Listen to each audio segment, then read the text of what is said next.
Israel es un país bastante conflictivo, Guatemala también, pues en otros términos es bastante conflictivo también. ¿Cuáles considera usted que son los mejores mecanismos para resolver los conflictos?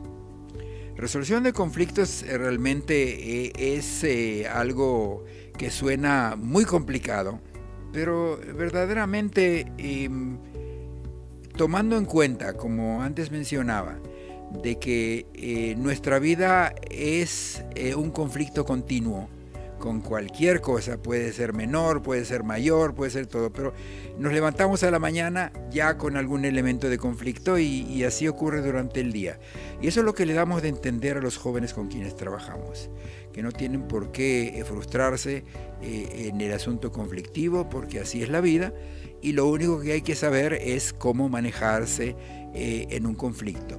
O sea, el tratar de llegarles y trabajar con ellos hacia las actitudes que tienen que tener contra o frente a cualquier tipo conflictivo es la clave.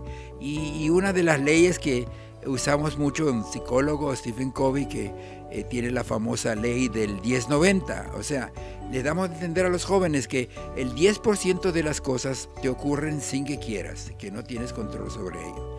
En cambio, el 90% sí podrías tener control en ello, porque son cosas diarias de cada día. Entonces, vale la pena tomar eso en cuenta.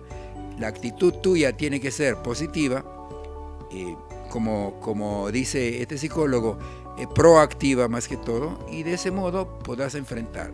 Claro que hacemos con ellos muchos talleres y muchas simulaciones y elementos de juicio con ellos. Perfecto. Estamos ahorita en Guatemala pues buscando liderazgo, sobre todo porque nuestra población evidentemente en su mayoría es joven también. Entonces, ¿cómo podemos construir nosotros un liderazgo positivo dentro de nuestro país?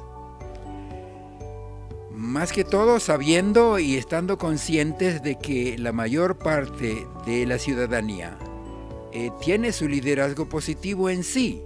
O sea, nacimos todos, gracias a Dios, con algún don positivo que se va desarrollando a medida que estamos creciendo y con algún elemento de juicio muy interno y muy humano que nos indica el modo de sublimarse, el modo de aguantárselas, como hablando en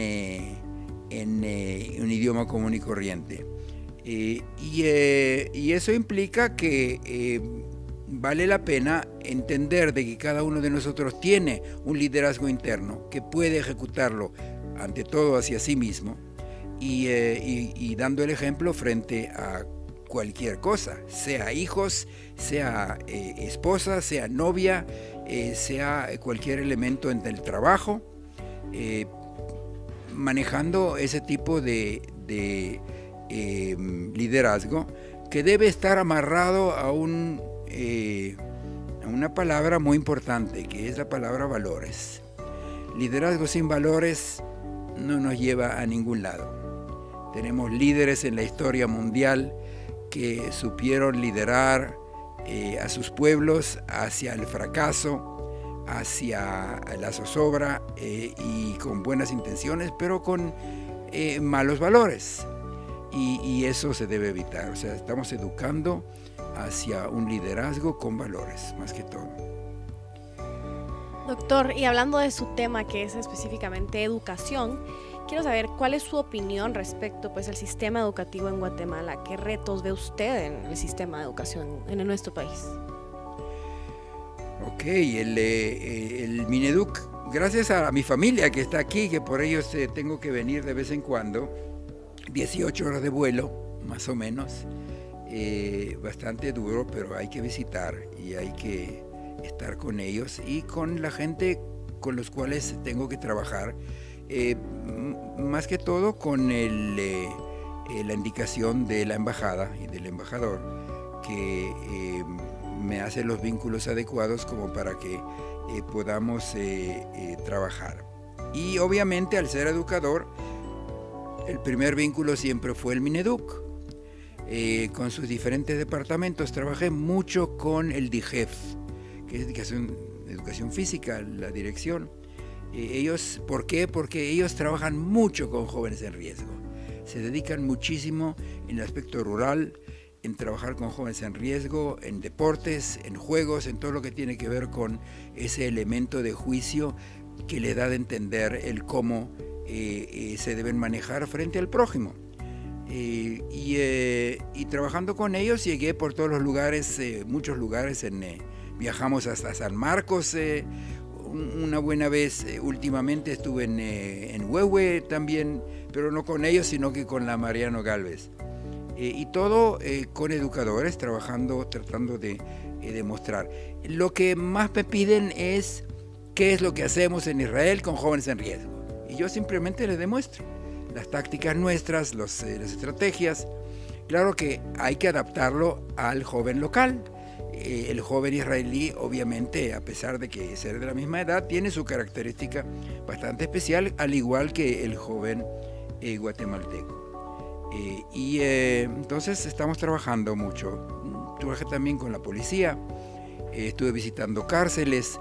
Todos los elementos que tengo en Israel por el trabajo con jóvenes en riesgo, trato de acercarme aquí, porque uno siempre aprende. Por más que me dicen queremos aprender lo que hacen en Israel, yo salgo aprendiendo no menos de gente que trabajan bien, bastante bien.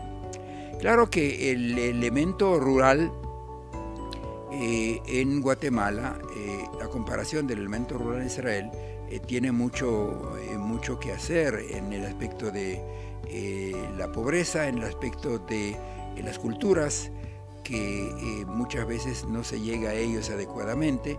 Y en eso estamos trabajando justamente con la Mariano Gálvez, tratando de llegar a partir de la Facultad de Humanidades, con la ingeniera Nidia, que está decana allá, a diferentes lugares. Estuvimos ahora este fin de semana en Huehue, trabajando con educadores que son multiplicadores de lo que estamos haciendo, y así estamos llegando a diferentes lugares para realmente tratar de levantar un poco más el elemento ese rural, que necesita mucho apoyo.